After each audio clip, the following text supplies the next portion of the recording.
Hi welcome to Nakshatra creation. இன்றைக்கி நம்ம வீடியோவில் hotel style crispy rava dosa எப்படி செய்யலாங்கிறத பார்க்க போகிறோம். நான் ஒரு மீடியம் சைஸ் வெங்காயத்தை நல்லா பொடி பொடியாக கட் பண்ணி வச்சுக்கிட்டு கொஞ்சம் இஞ்சி சின்ன பொடி பொடியாக கட் பண்ணிக்கோங்க. 2 பச்சை மிளகா, கருவேப்பிலை, கொத்தமல்லி தழை எல்லாமே பொடி பொடியாக நறுக்கிக்கலாம்.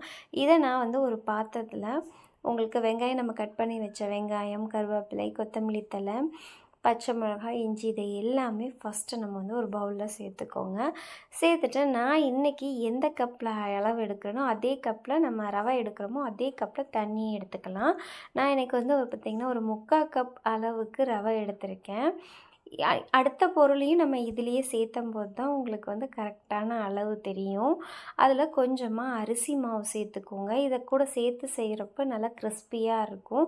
அது மட்டும் இல்லாமல் ஒரு 1/4 கப் அளவுக்கு மைதா மாவும் சேர்த்துக்கோங்க. உங்களுக்கு மைதா மாவு பிடிக்கலை அப்படின்னா வேணால் கொஞ்சமாக கார்ன்ஃப்ளவர் மாவு கூட நீங்கள் சேர்த்துக்கலாம். ஆனால் ஏன்னா மைதா மாவு சேர்த்து செய்கிறப்ப தான் நல்லாயிருக்கும் டேஸ்ட்டு.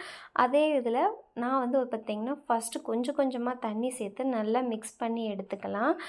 உங்களுக்கு கொஞ்சம் கூட கட்டி இல்லாமல் மிக்ஸ் பண்ணிக்கணும். நான் 1 கப் அளவுக்கு தண்ணி ஊற்றிருக்கேன் ஃபஸ்ட்டு. இப்போ 1 கப் அளவுக்கு ஊற்றிருக்கேன். இது எந்த அளவுக்கு தண்ணியாக இருக்கோ அப்போ தான் பார்த்திங்கன்னா நம்ம தோசை நல்லா சாப்பிடும்போது கிறிஸ்பியான தோசை நமக்கு கிடைக்கும். இது கூட நான் இன்னும் 2 கப் அளவுக்கு சேர்த்துக்கிறேன். மொத்தம் நான் 4 கப் அளவுக்கு தண்ணி சேர்த்துருந்தேன். சேர்த்துட்டு கொஞ்சம் கூட இது இல்லாமல் நல்லா கட்டியே இல்லாமல் இந்த மாதிரி மிக்ஸ் பண்ணி எடுத்துக்கோங்க. உங்களுக்கு இன்னும் நல்லா கெட்டியாகவே இருக்க மாதிரி இருந்துச்சு அப்படின்னா இன்னும் கூட கொஞ்சம் தண்ணி சேர்த்து நல்லா மிக்ஸ் பண்ணிக்கலாம்.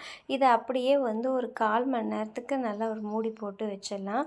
பாருங்கள், நல்லா ஊறி வந்திருக்கும். அந்த ரவையெல்லாம் நல்லா ஊறிடும். இப்போ நம்ம இன்னமும் கெட்டியாகவே இருக்குது அப்படின்னா இன்னும் ஒரு கப் அளவுக்கு நம்ம அந்த எடுத்து வச்சுருக்க இதுலேயே சேர்த்துக்கோங்க. இந்த ரவா தோசைக்கு எந்த அளவுக்கு தண்ணியாக இருக்கோ அப்போ தான் தோசை நல்லா கிறிஸ்பியாக கிடைக்கும்.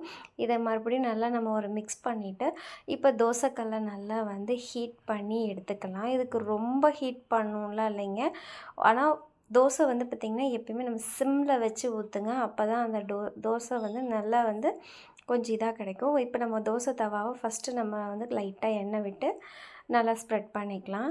தோசை ஊற்றுறது ஒரே இடமா ஊற்றாமல் இந்த மாதிரி பரவலாக ஊற்றுங்க. அதே மாதிரி மொத்தமாக இல்லாமல் கொஞ்சம் கேப்பாக இருக்கும்.